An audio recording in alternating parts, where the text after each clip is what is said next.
सरदार साहब आदत है कि जेड़ी हमेशा भैड़ी गड्डी सस्ती गड्डी होवे मैं उहदे ते टाइम ज्यादा देना टाइम ज्यादा सिर्फ इस तो देना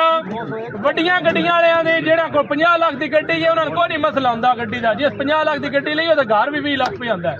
जिहदे कोल गड्डी 2-2.5 लाख वाली है ना ओहदा सिलसिला इन्ना की हुंदा है